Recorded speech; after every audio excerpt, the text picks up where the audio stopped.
Hello, everyone, and welcome. I'm Barbara Tien with Project Kin, and I'm absolutely thrilled out of my gourd to welcome today Taneya Koonce, who is a tremendous legend, Oh actually, my gosh. here. Oh, we're just getting started here in family history, storytelling, and encouragement, enthusiasm, because all of us really are here because we believe in our family stories. We believe in the Yeah. importance in getting these stories told. So I'm here to welcome Taneya. We have been chatting on and off for months, and you brought up something last August, I think it was, talking about finding ways to talk about, to capture life as it's happening, ways to tell Exactly. the stories about today for tomorrow, and doing it in a visual storytelling way that makes you enthusiastic, that brings joy and fun to all of this. I was smitten. So I asked you to join us here at Project Kin. Took us a little while to get it into the calendar, and here we are. So it is a distinct Exactly. pleasure to bring all of these communities together and hand it over to you. So tell us what you're up to. Oh my goodness. Well, first of all, thank you, Barbara, so much for the invitation to come share with everyone tonight. I really regret that I wasn't able to participate on the preview on Sunday.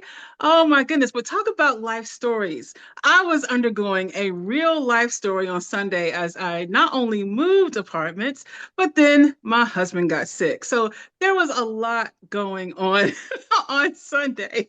So but it all goes to show how important it is that we tell these stories. And that's really what led me into the form of storytelling that we'll talk more about here tonight. And that I found a way to use a journaling technique to tell my life as I live it, right? To do so in a way that's creatively interesting and so interesting. Even my daughter, it has piqued her interest, right? So, how many times do we talk about, the younger generations not being interested in what we do, right? So, once she told me she was interested, I said, okay, this is it. This is definitely the way for me to do this and share this. So I started with this junk journaling, and we'll talk about what that means. And it has been so much fun. I have feel like I've personally grown from it. And like I like to share with others, I feel like I'm being a good future ancestor.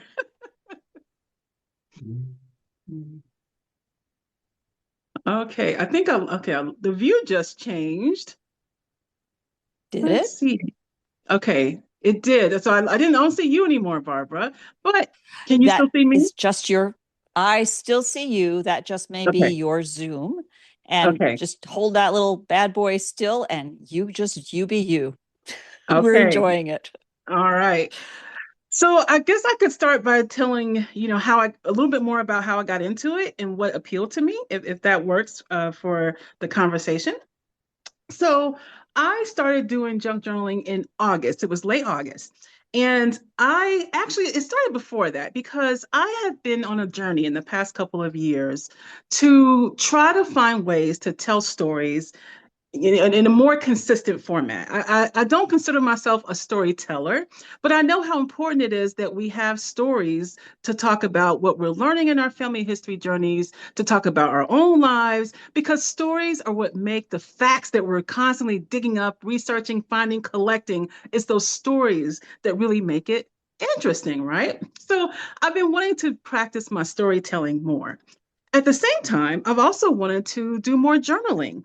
I have found that journaling allows me the opportunity to one, not only get offline, right? Because we spend so much time offline. It's nice to have these moments when you're not constantly online and distracted by all the things that tend to distract us in life.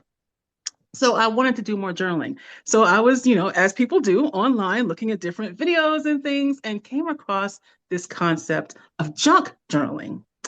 And what junk journaling is us keeping a hold of those daily daily things that we come across throughout our days. So the ephemera that we end up with throughout the day. And we're talking things like receipts from when you go to the store, tickets when you go to some type of show or event, mail that you get, this postage stamps are even ephemera, right? Postcards that we might get, packaging from food that we consume, like the variety of what you collect in a day can be almost astonishing.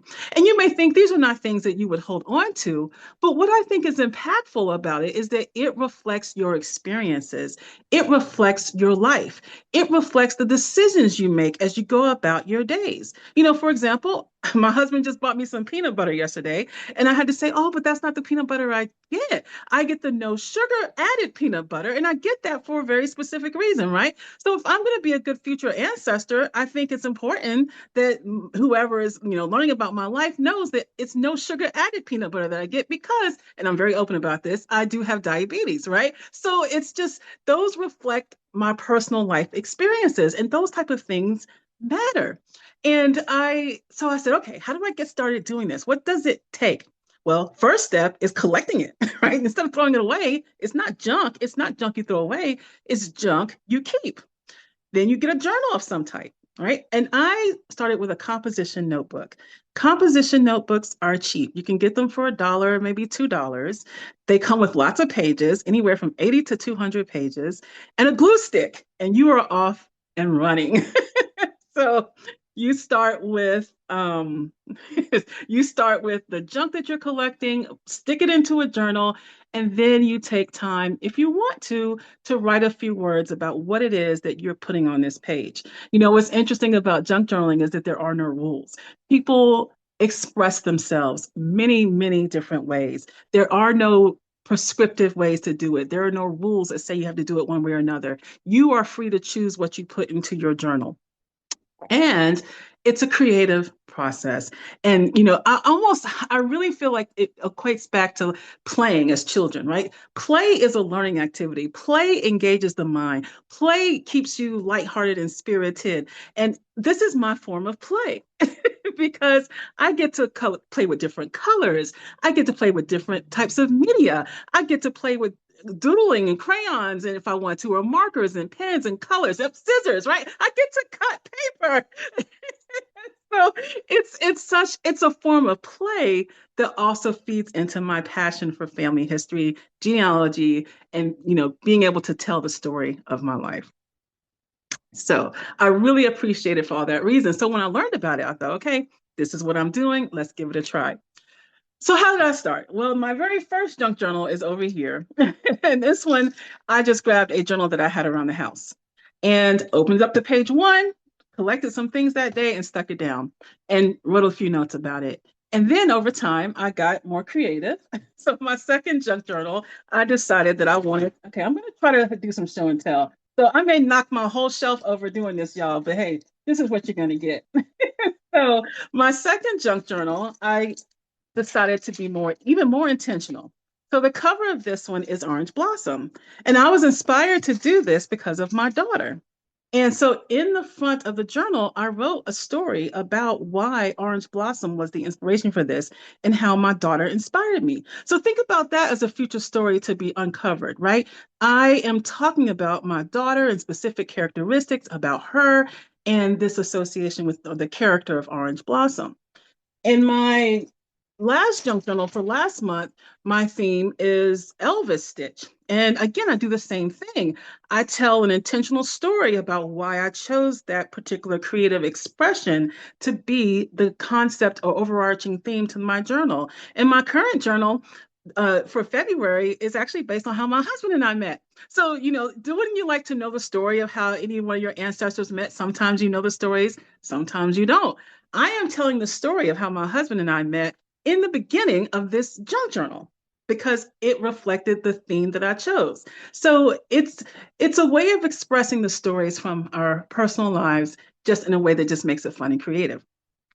So that's how I got started. Now, I have to say, I'm not the only one to do this. There are so many other examples, even in our genealogy community, of people who are being very creative as they tell their family stories. I think a very notable example is dear Myrt. Many of us follow her, and she has been making these treasure journals for her grandchildren that are extremely beautiful as she uses that as an opportunity to tell the stories of her ancestors using all types of mixed media. So I have been following her journey for a while as well. And she has a community of people who are creatively telling stories through, telling their family history through creative ways. So this is not in any way unique to me. And oh, Pat's online. Oh, I didn't even see her. So yeah, so Pat, you've been an inspiration to me and many others because you have demonstrated how we can be creative in ways that are going to be engaging for the family members that we are interacting with and engaging for the family members in the future we may never even know. So, that has just been incredible to begin this journey and take off on this journey. All right. Oh, I see comments. Should I try to keep up with the comments? I usually like to do that, but we're not going to bother. So You we'll wait. just you just keep on going. Leave us some time at the end because there's a lot of love Okay. going on back. Oh my goodness. So let me see. So I think it might be helpful maybe to share a couple of examples or a few ways that I have done the practice of junk journaling.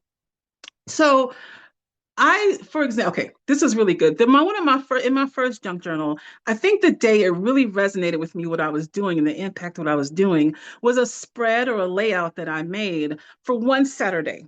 We were so busy on this Saturday. My husband and I were out all day long, and I was constantly collecting stuff. And now, of course, it's a joke because even my family members are bringing me stuff. You want that for your journal? Yes, I want that for my journal. So we had gone out to lunch. So I kept it was at a Korean restaurant. So we had chopsticks. So I kept the wrapping from the chopsticks. On the way out the door, there was a Korean newspaper in the stand. I grabbed an issue of the Korean newspaper. Then I remembered that McDonald's was running their BTS promo because I'm a big fan of BTS. So I went to McDonald's and got the Happy Meal and I asked for it without the food. The cashier looked at me funny because I wanted the packaging, right? I wanted to be able to put in my journal. This is a group that if you don't know BTS, it's a Korean boy band, K-pop band. So I wanted to be able to express and document that I am a fan of this music group. And so I wanted the packaging of the members, and it came with these little figures. So I wanted that packaging so I could put that in my junk journal. At the same time, that day I had put on a specific blouse that I had recently purchased.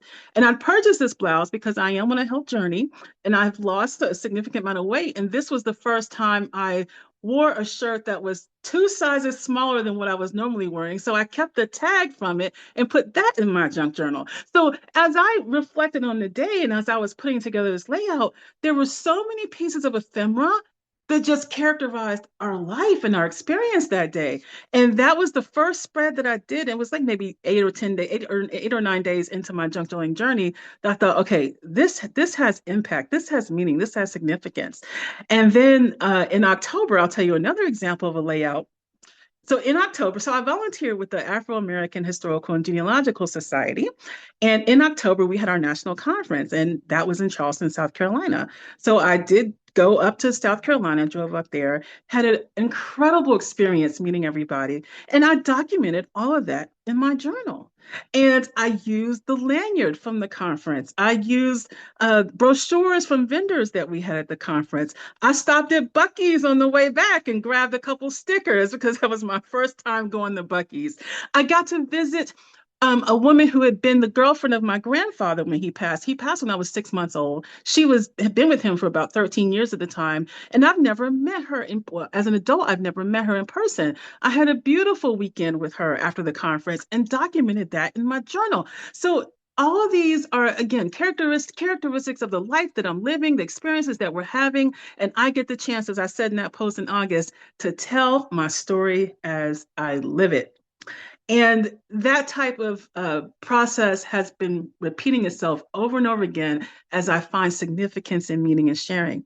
Also, another unexpected benefit of doing this journaling practice is the serendipity that I have discovered. Because when I am doing my junk journaling, I have a practice where since I'm using a composition notebook, I don't personally like to put things down on a blank white page. I like to use pages from vintage books or even some modern books, but book pages as backgrounds. And one day I had opened up the page and I didn't know what I would post journal about. And so I said, well, let me just go to my collection of papers and just pull things at random. And I started pulling things at random and landed on a couple of items that were actually particularly significant to me. One of them was a picture of Mount Everest. So Mount Everest is I say it's on my bucket list, but it's not really on my bucket list. Like I would never climb the mountain, but maybe hike to base camp one day, right? And so I grabbed that piece of paper and put that in my journal. And then another paper that I came across was a pages from an old pharmaceutical book. So how these different medications listed and what their indications were, what they were using them for. And I had a colleague at work who recently did go to base camp at Mount Everest. So I used that as an opportunity to take those random pages that I had drawn and document his story. And in documenting his story, I'm actually documenting my own story, right? Because this is a professional colleague, so it gives me a chance to talk about work, right? And so it I tell you, serendipity finds its way as we're doing this journaling process. Another example I want to share is not even my own personal story. I love postcards that have the people's addresses on them so you can actually research them and see who they are. And there was one postcard that my mother brought to me on Christmas Day because it was in a book that she got from a thrift store. We go thrifting. I get things from thrift stores all the time. And I looked up the person who this postcard belonged to or who it was mailed to. And I learned her story. So what I did was I did a set of pages specifically for her. Her name was Hattie. This postcard was sent on September 11th, 1914 for her 34th birthday. I researched her, got to understand her life experiences, and then I did a layout dedicated to her. So she was from Ohio, so I had elements in there, maps from Ohio. Her father had worked from the railroad, so I had pictures of cutouts from vintage books with a railroad, with a train on it. He had worked as an electrician, so I had some elements of lights on there. And I kind of traced where she had lived and I put in the journal that day different pieces of ephemera that connected to her life. So what I was doing was I was not only telling the story of me having come across this postcard and how I enjoy researching people randomly and making sure their lives are documented online. So I was documenting my life, but I was also documenting hers. And that made such an impact on me that I've decided I'm going to start a separate journal just for vintage postcards that I research and use that as an opportunity to creatively tell these random stranger stories too. And then I'll share those online because, right, there are places that we can share this type of information online, freely available, publicly available, because who knows who might be looking for Hattie in the future and come across the work that I've done to research her story, but also in an interesting way, this creative layout that I've done with a postcard that she received for her 34th birthday. So it's a lot of fun. I have a lot of joy in doing it. And as I've said before, it's not only impactful for my own family story, but for the family stories of others. Now, full transparency, when we think about our ancestors, I have not yet done as much journaling of my ancestors' lives. I really wanted to get a handle on what it meant for me to document my own life, but I have so many ideas. So I've just moved, right? So look, these are my bookshelves, right? They're so empty right now, but I keep a bookshelf full of family memories, documents, memorabilia, papers, letters, just all these different pieces of information. And rather than store them in archive boxes, I'm thinking, I can creatively journal them in a way that's going to still be good for them from an archive preservation perspective, but tell the story. And what's important about this is in context. Junk journaling allows me to tell a story in context. It's not just a letter, maybe from 1940 of because I have a letter of my grandmother received in when she was 18 years old. So let me do some math. Around 1940, that she had applied to go to a nursing program, but she actually didn't go because, as my mother tells me, her father drank up all the money. Okay, so she didn't actually go to this nursing school program. I have that letter physical letter. I have it scanned because I do have a digital archive, and I've got an explanation of that. But if I were to creatively put that into a journal, I could actually include pictures of the school she applied to, a map of where the school is, show how far it was from her hometown, because she was from Eastern North Carolina. This school was in Raleigh, North Carolina. And so I could visually add elements that help capture the story behind this letter. So if my daughter's looking at this 50 years from now, it's not just a letter, it's a letter in context with a visual expression, a visual telling of the story behind that letter. This excites me so much. Like I'm obsessed, I'm obsessed with genealogy, as many of us are, right? The research to find these facts and details, but I'm also really obsessed now with how do I tell the stories in a creatively engaging way? And junk journaling has been the forum that allows that to happen. so, so that's been a lot of fun to think about. And, I will say part of me thinks, what if my journals end up in a library somewhere, right? Because I am telling so many stories and I'm making a lot of journals. What if, my future family doesn't want to keep the physical journal? Well, I appreciate that. I understand that. So I'm also digitizing them because, as I said, I do have an online archive. So after I complete each journal, I digitize it. After I complete each journal, I make a video where I'll walk through the pages and explain what's on the page. I make a video to describe the reason why I told y'all earlier the story about the reasons I picked these themes. I make a video about that. So I'll put all this into a digital format so that even if my physical journal, something happened to them or the family doesn't want to keep them, they do still have a digital representation of this work and this process. So I am trying to cover all the bases here. And it just gives me so much pleasure to think about how I am making such a legacy for my future family. And it excites me to think about all the ways that I still have opportunities to grow to tell the stories of my ancestors and my extended families. So I keep cards that people send me. I keep, even when it comes to like social media posts, I will capture those and find ways to incorporate that into my journal. As different events happen, not only for me, but extended family, I'm trying to capture that as well and come up with ways to visualize what's happening. So it's just been amazing. Now, I will say, I'm the kind of person that does a lot. I tend to do the most. So if you're listening and say, there's no way I'm going to journal and make as many journals as Taneya's making, you don't have to.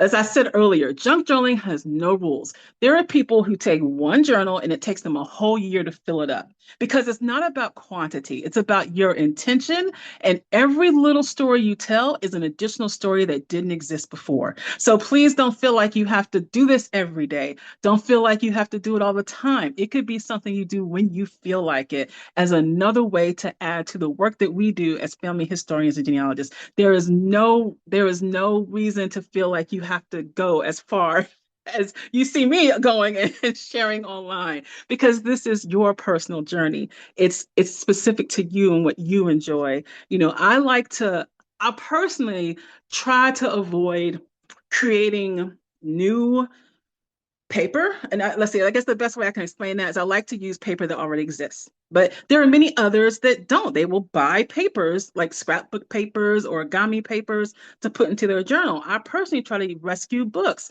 I like to use things that are already existed to add to the ephemera that I'm adding. But that is a personal choice, right? Don't let anyone try to dictate to you what you're supposed to do.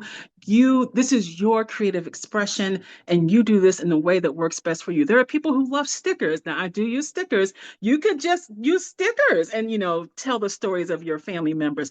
It is completely up to you. And that is part of the joy of junk journaling. And it's a fantastic community of people, just like we have in our genealogy community, people who are willing to share, people who you find have so much open heart, who are so kind and giving and just, can make your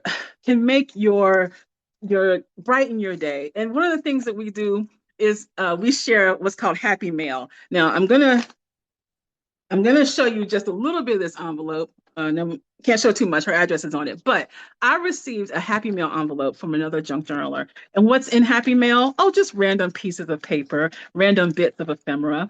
that we can include in our journals. And I opened up her envelope and she included the most beautiful letter and the most beautiful note, because what she had done is she had looked me up online, just got a feel for who I am as a person, and sent me things that she thought would match me. And when I tell you, I felt seen. Like if you've seen Avatar, you know how the Na'vi have the "I see you, Jake," right? So I felt so seen.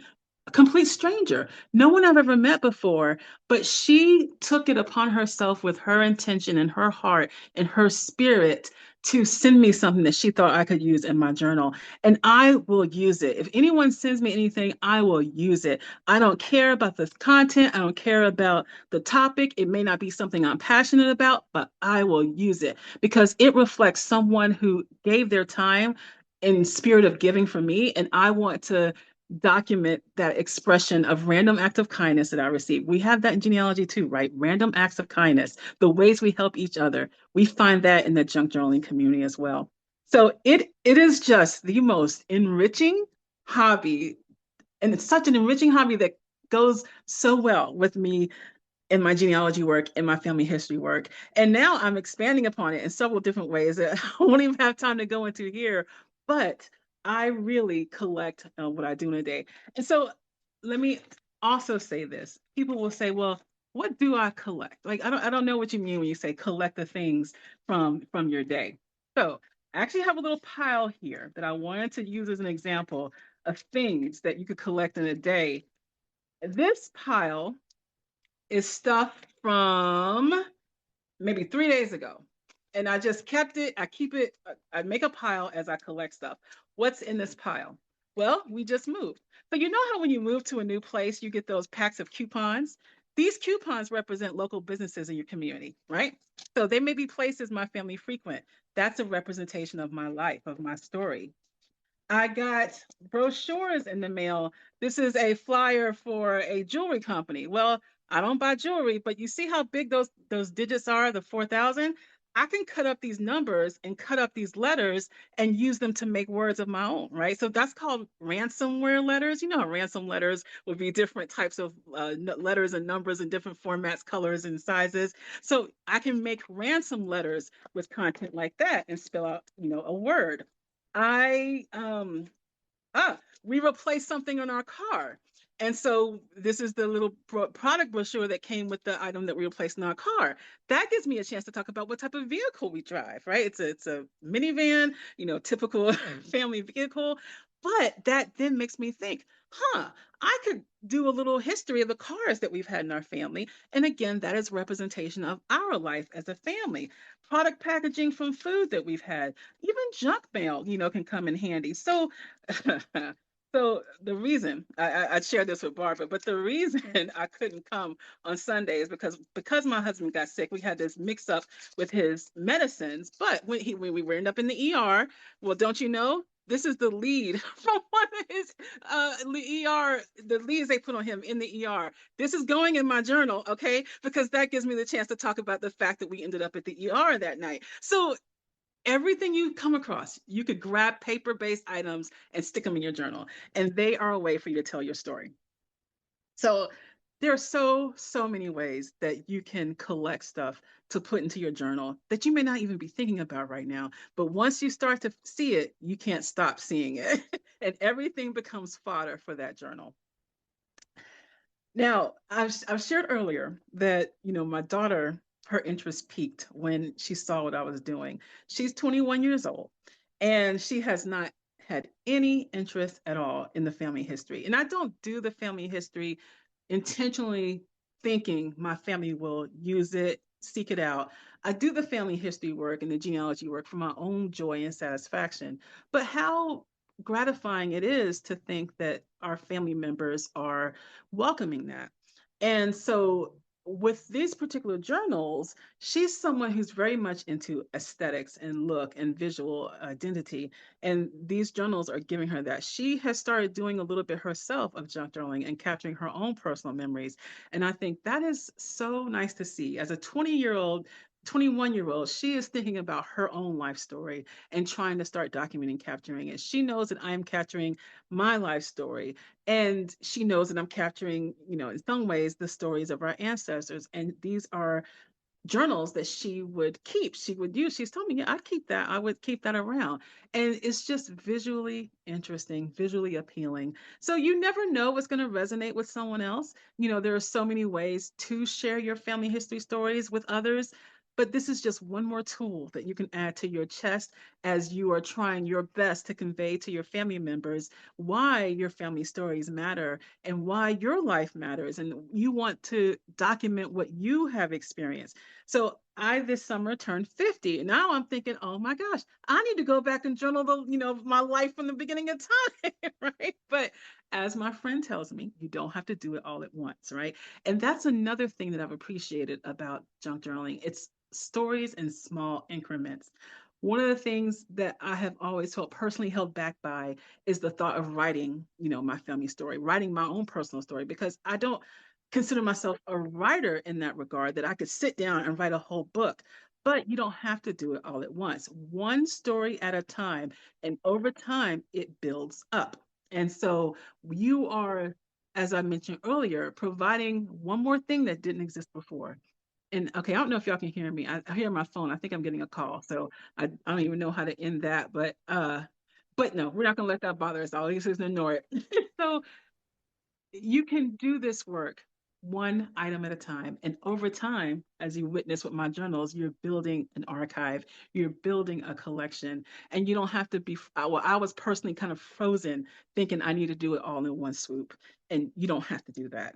Every time you get something tangibly down and on paper, you can do it. Now, I do see that Deborah has just asked, are there themes that keep emerging? That is a very good question. And I will say a theme that personally keeps emerging for me is, of course, family, right? I'm very family oriented. So my family shows up a lot in my journals. It's not just me. I am constantly pulling things from other family members because my story isn't just about me. I live in context with a community. I am part of a community, and we know how important community is, even as we're researching our ancestors' lives. They had people, a network, right? The classic friends, associates, and neighbors. We exist in a village with others. We exist in connection with others. And so I am finding that coming across in my journaling, how much I'm including others in my own journey. So it's not just me, it's my network, it's my community that gets represented as well. And all of that goes to show how it builds into and feeds into my family. And now, okay, I've got so many examples. So I can think, okay, here goes a very concrete example. My grandmother worshiped in the Church of God in Christ, Kojic, and she was very close with one of the leaders in the church, Ithiel Clemens. And then my mother became friends with Ithiel Clemens, and I remember him very well. And as I was moving, I came across his obituary, his funeral program from his service. And I thought, okay, I need to make sure I include this because I have in my head a good 60 years of history of my family with him and the importance of that church to my grandmother and earlier on my mother. And if I am using my journaling to express that, I'm able to capture my family's relationship with this church and with him and get that expressed in a way that I can't express with just a family tree. Right. So there's so many things you can't express with just a family tree. Yes, I can document his life, where he was born, where he lived throughout his life, where he passed away. But I've got ephemera from him. Not only do I have his funeral program, I have brochures my grandmother kept from going to different services over years. I have a picture of him as a 20-year-old when he was a youth pastor, right? And I've got pictures of him and his wife, their wedding picture when they got married. Like I've got this ephemera from his life because he was part of my grandmother's community. And that is what is exciting, is that I can find ways to express that and tell the stories and not feel like I'm being mundane as I sit and write it up on in Word or something. I can do it creatively and then write by hand. Now, I will say that I don't like my handwriting. I've never liked my handwriting, but I am going ahead and doing that because it is my handwriting. It is me. It is who Taneya is. And just because I don't like it I want people in the future to know what it was, right? You don't criticize your ancestors' handwriting. You are just happy to have their handwriting sample. And so it's those type of things that allow us to break free from, worries we may have or fears we may have. And another way that I personally have broken free is junk journaling has allowed me to not be so caught up in precision. In fact, on the back of my first junk journal, I told y'all I like to use paper that already exists. So this is a cartoon that came from a magazine in the 1970s. And in this cartoon, the yellow balloon is making fun of the blue balloon for being too precise. Because the blue balloon is drawn like a watch. I don't know if you can see it, but it's drawn like a watch, right? Watches are all about precision.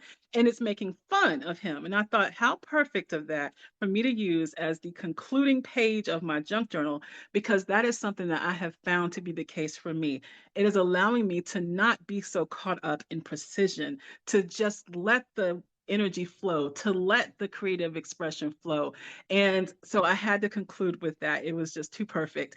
And I have documented that at the bottom of the page. I wrote why I chose that particular image and what it has done for me. So the opportunities to tell your stories is just amazing through this junk journaling. And I know not everybody feels like they're creative enough to do it. Look, let me tell you, my first page, if I could show it to you, I can't show it to you because it's got some personal information on it. But my very first page was literally I did use a blank white page, and I just stuck a couple things on it, and I wrote a couple things on it. It was so boring, but I did that for a whole month, right? Because I just wanted to get it out. Over time, I started doing other things and experimenting in different ways. But it's really up to you, as I said earlier. You can do whatever it is you want. So I try not to let that worry me. I just do it, get it out, get it on the page, and just whatever lays there is what gets expressed and what gets written.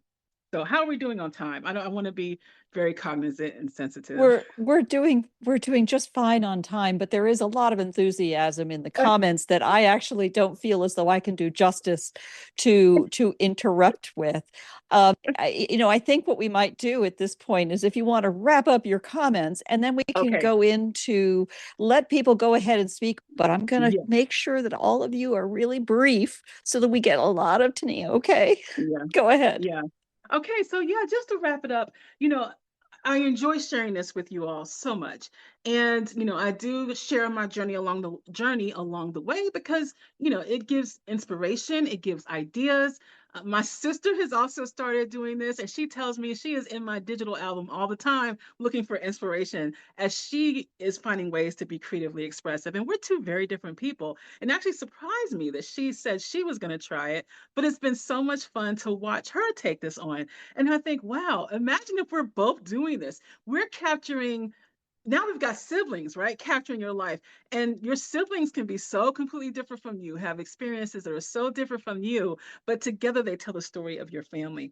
So I would encourage you to try it if you're even remotely interested. And you don't have to do a large composition notebook. I mentioned that my daughter has started, her notebook is literally 6 inches by 6 inches. She has a mini one.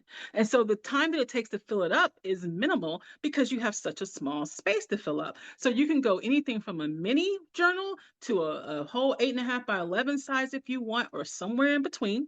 And just okay, challenge is not the word. I encourage you to one day pay attention to the things that you come across that are paper based or something you could stick in a journal and just hold it aside. At the end of the day, reflect on what you've collected and the story that it tells about what you did that day.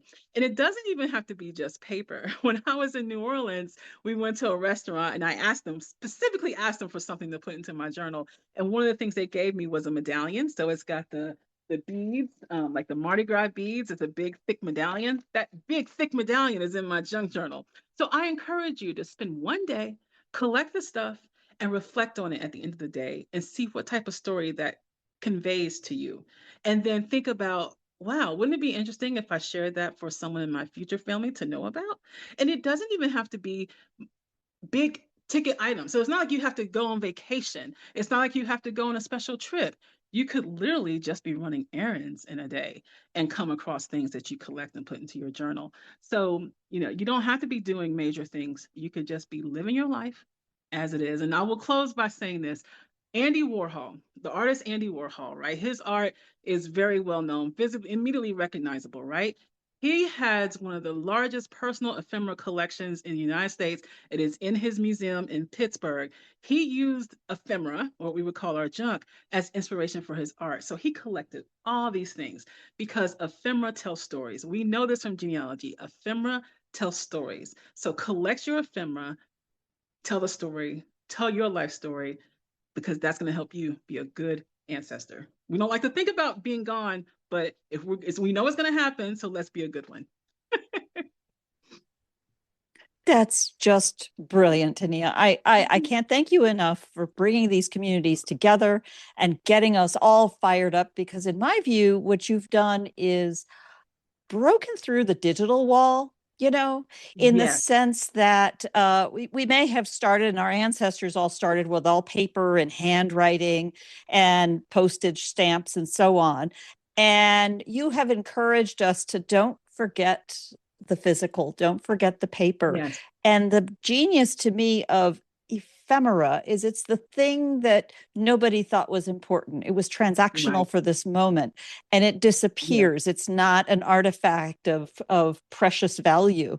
And yet we already, this is a yogurt jar that is my pens. I love this thing. And how we carry that forward. I don't want to take the floor, though. We have such joy in the comments. Please go ahead and chime in. I guess, how should we do this? Why don't you, first speaker, go ahead and go, and from there, raise your hand and lower your hand to go. And let's keep them short, all right? End up on the floor. All right. All right, Chris, you were the most recent one to pop in there with comments. Go ahead, please. Chris Wright from Australia? Yep. I was just wondering, is there a good way to do this digitally, like a website or some sort of computer application? Because I am trying to downsize, not collect more stuff. Not collect more stuff. Digitally. Well, if you're trying to downsize, you could scan your ephemera and use an application like Canva that allows you to just insert digital images and paste it onto a virtual background, and then create a digital album of your ephemera, but not keep the physical ephemera, just scan it in or take a picture and use that digitally. So yeah, you're right. I have thought about that. I'm doing a journal every month at this point. In a year, I'm going to have 12 of these. 5 years from now, I have 60 of them, right? So, but I understand the concern about not wanting to create more physical. So you could do it digitally using something, like Canva or, Photoshop. Any photo application will allow you to take a scanned item and lay it on top of a background. And then you could also write. So you could explore that and share your journey as you do that. Would love to know more about it. Yes. Okay, thank you. By the way, with respect to Canva, one of the things that I've done is used what they call a whiteboard feature. It's primarily designed for digital whiteboards for businesses, but you can go to town on that, and it can be infinitely large, and it can integrate in with links that go somewhere. Plus, you can take the whole darn thing in any scale and download it to PDF or something like that. So you've got the archiving means as well. So, have a good time.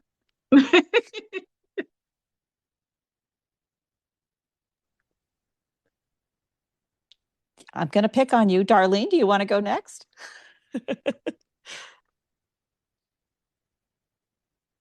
Darlene. Okay, I'm going to pull you guys out of the chat. Please go ahead and go on. Okay, can you hear me now? Yes. Hi, Darlene. I have a number of scrapbooks that my husband's grandmother did in the 1920s to 30s, and a couple that my husband's aunt did, or my dad's aunt did in the 30s and 40s. And they're very much like this. The one that his aunt did, she started with a trip that she took back to her 50th high school reunion. Okay. She had her plane ticket. She had her meal menu on the plane. All of those little details, and she had a piece of fabric and a piece of lace from the dress she made to wear to the party. Oh, wow. And she just went on from there. It was really, really cool. And Yeah, so you've experienced seeing that, her telling her story. yeah, Yeah. and it's really cool. And then grandma's, she saved all of the cards from the kids' baby showers and from their birthdays, and Mm-hmm. cards that she bought for the babies to give to their daddy, and all of that. Yeah. So birth announcements and funeral folders, and they're all just super cool. Yeah. That's wonderful that you have that treasure in your own family. Yeah, Mm-hmm. very fortunate to have a lot Yes. in my family. Yes. Go ahead, please, Kathy. I just wanted to say thank you, Taneya. That was great. I just love all those ideas, and I think it reminds me. I mentioned this on Sunday and Darlene, you've just spoken of them, of old scrapbooks, and I'm talking Exactly. pre-1980s time where we started sticking Mm-hmm. paper and brads and sewing and all sorts of things in our Yep. traditional albums, but the older ones, and I've seen several of those, and I've been complaining or whining about on Kathy's Corner frequently. I have my scrapbook that I started in when I was 9 years old when we went to England, and it could qualify as a junk journal because I have my airplane tickets in there. I have the swizzle sticks off the plane. I Okay. have Yep. that were stuck in things. I have toilet paper. I said on Sunday, I have flowers from Sherwood Forest, or trees leaves or something. But I think it's really good. And I've Mm-hmm. been I was telling people since the 1920, or not 1920, sorry, 2020, that Mm-hmm.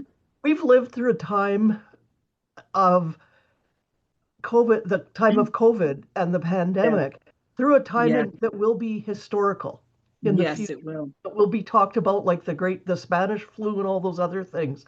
And I was trying to Yes, encourage people, write down what that was like write down that you washed your groceries, write down all those absolutely. strange things we did, because that is part of history now that will It be really is. an important thing, Mm-hmm. like the wars or anything else that people will want to know. Well, what happened? What did you do? Did you get sick? So Yes. great, I love it. Well, thank you. Thank you. And your point about documenting like COVID is good because for my March journal, I already have earmarked, I'm going to journal. I remember the day I left work, the day we left the office, we have not gone back. I still work virtually, right? I'm going to journal about that, right? So I like to take opportunities in the present day to reflect on the past. Yeah. Go ahead, Right. please, Pat. Sure. Hi. Good to see you. Hi. I'm on my cell phone. I don't often think of telling my story. I'm so busy taking one artifact, a teacup or something like that. My daughters had said, how are we going to remember whose teacup that is when it's gone? And so that my little journals are mini like your daughters. Mm-hmm. And it goes with that teacup. It's going to be in the cupboard anyway. So it's in the trunk. It's in a special trunk that each one of my descendants will have at least one of these journals and artifacts. But you've motivated me to my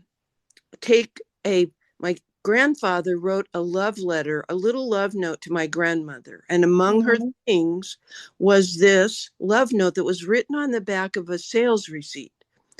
And it occurs to me I could make a 2-page journal, cut out the middle to make it be a frame, and put the actual, protect it with a sheet protector and the actual letter. So my grandson can look at both sides and realize, gee, I guess I had a very romantic great-great-grandfather kind of. That is lovely. It's all fun. Thank you. Thank you for being so inspiring. Well, thank you for all the work that you do to also show us how we can be creative and do this work. So it all builds on each other. Thank you. So often this feels like permission. Yes. Go ahead, please, Jennifer. Thank you so much, Taneya. Hi, Just Jennifer. loved listening to what you said, and it took me back to when I first came across your first junk journal post. I had never heard of junk journaling, and I wasn't a person to even journal. I tried over and over. I can tell the stories of my family, but I can't tell the story of myself. I just could never, ever get started. So you've turned me into someone that I don't know and someone my partner doesn't know. He just shakes his head every time he comes in, and I'm sticking little pieces of paper on yep. But yeah, so I saw immediately that this would be a great way to tell my story without having to write a memoir or something Yes, like that. So exactly. yeah, so I use it pretty much I've copied you, I think. I tried to be, because I'm not creative, but at the start I did try to be creative, and there's a real movement out there of people that are very creative with their junk journals. So I went down lots of rabbit holes, sort of watching them and using papers like purchased papers. And but like you, I don't think I'm going to do that now. I like just like what's in my life on there. Yeah. And I love book pages. So thank you so much for inspiring me to do this, because I'm thinking maybe this might be something my family may not throw out when I'm gone. I'm pretty sure all the documents and everything will just get thrown out. No one will look at them. But maybe, a book with, bits and pieces stuck over it might make them stop and look at it and read my story, perhaps. So thank you for what you do. It's just awesome. Yeah. Well, thank you for trying it out and seeing how you feel about it, and taking the time to document your story. And I think so many of us could do more of that. So thank you. Yeah, it's great. So I'll confess to having a very hard time keeping up with all these comments and making sure I've not missed anybody. So really, please don't be polite. Step on in here. I also err on the side of not nudging somebody who really didn't want to say anything. So that's okay too. So you're just going to have to step it up. There you go. There we go. We're among friends. This is my first time with you all. And yes, and of course, I wanted to come and support and also find out what is this thing called junk journaling. You have so inspired me, and I have to say, I wasn't prepared for the in my head. I was going through papers the other day and my parents' first home, their only home, and the mortgage that they signed in 1962 or something. And all of a sudden I was like, oh, I could actually journal that, what it meant to me, what it meant to them. I was there at the end. They bought the house because they just had me. It was just like all of that. So thank you. I now know what to do with that. So thank you. Okay, I'm glad. It was so inspirational. Oh my goodness. There's so many stories we have that we need to get out, and why not have fun doing it? I love it. Love it. Thank you. Thank you. Yeah, thank you. Taneya, I think Pat wants to share. She said she can't raise her hand, but she wants to share. Here, I think Renata's next. No. Have anything to say, Pat? I was letting her know that you wanted to speak. Okay, did speak. I do want to say we should have a workshop, and actually all of us could, move our phones or our camera and show what we have done after like a 30-minute. Oh, I would love that. Let's take action. Okay. Do I hear a Mondays at Myrt workshop? Yeah. A Wacky Wednesday would be Wacky Wednesday workshop. Okay. Yeah. Let's do that. That'd be fun. Okay. I'll schedule it when you can. All right. And thank you. I want to, since Renata just popped up, Renata, you're going to make it into my journal. So Renata recently shared her journey to see the monks that are walking for peace. And that has personally impacted me. And Renata, I was going to actually call you about this because I resonate so much as well with what they're doing. So you're going to be part of my journal too, right? Because as I said, it's our community that makes it into these journals. And so the perfect example of a meaningful moment in capturing that for posterity. That's great. I look forward to seeing it, and you can call me anytime. Yes.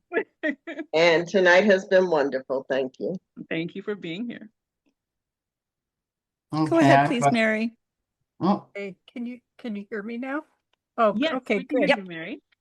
I'm a textile artist, and I've been wanting to do some little there's kind of a whole movement in what they call slow stitching, for Okay. kind of relaxation. And Uh-huh. I really got inspired when I saw this book. I don't know that you can see it. Nope, you can't. It says Daydream Journals, but the cover is a quilt. And I thought about as a textile artist, there's all these, I've gotten into mixed media. And I, Mm-hmm.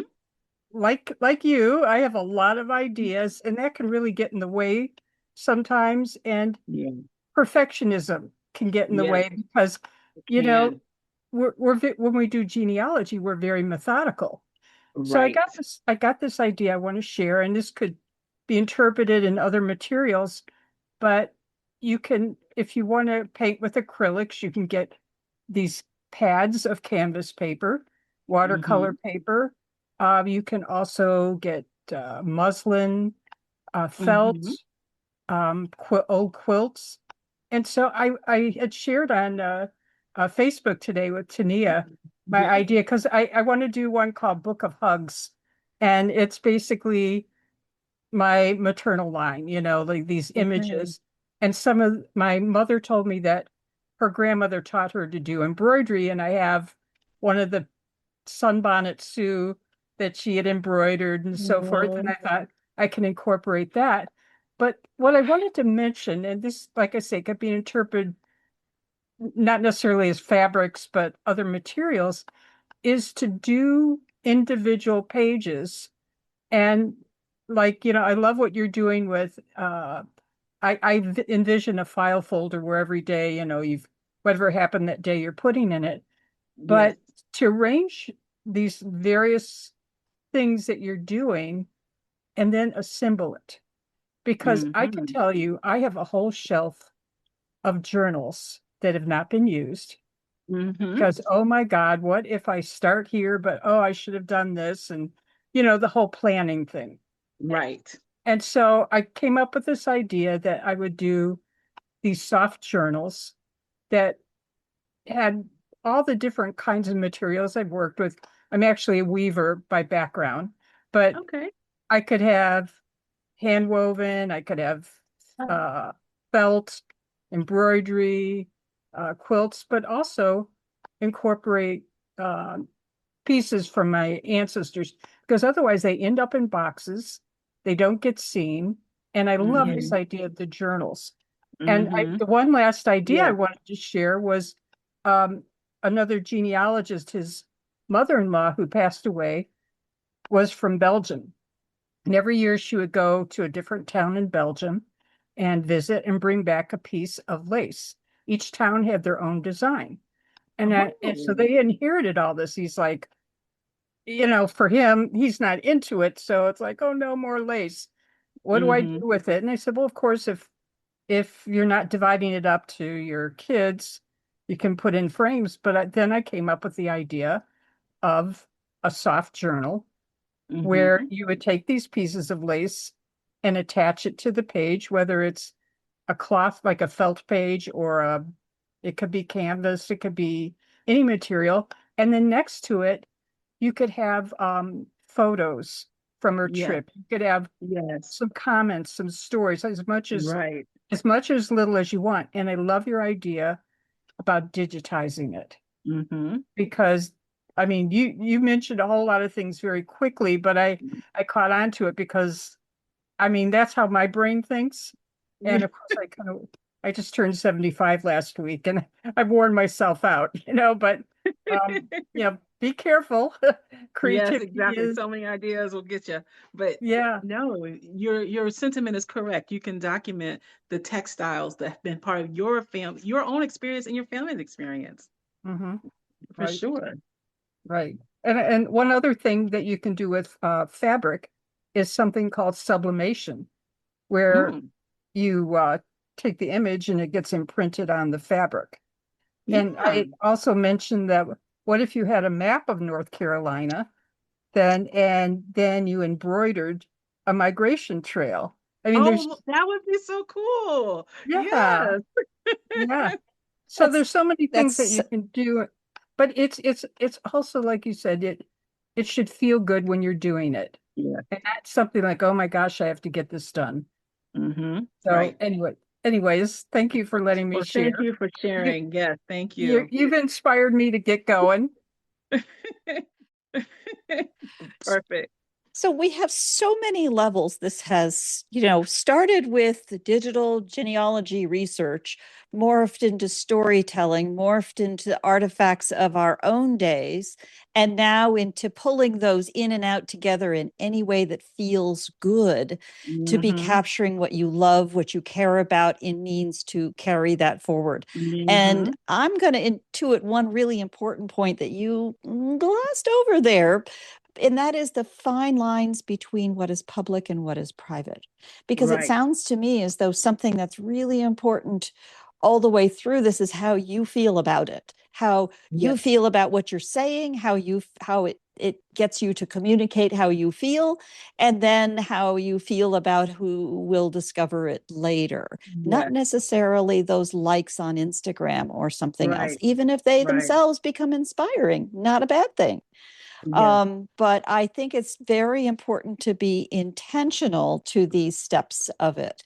And I am thrilled to ways that I always think about plays, and there's this idea of breaking the fourth wall when someone on stage steps outside of the stage and talks to the audience. It's as if our digital world has busted through, stepped out and put a hand out and pull us inside. And now we're going back and forth. And to me, this session was just a pure joy in doing all of that. And I think this whole group will join me in warm thanks to you. And you know what? No, I'm cutting it off early. We could keep going for the next 3 hours. But part of the joy to this is in channeling that energy to put into your own journals, your own books. Yes. I do everything with paper. Yes. Oh, and I have for 20 years. But it's, having that freedom to who is it for and what am I doing and where am I going with it. Thank you so much. This has been a sweet joy, inspiring, and I think everybody will join me in lots of love. I will be only attempting to capture this in our recording today.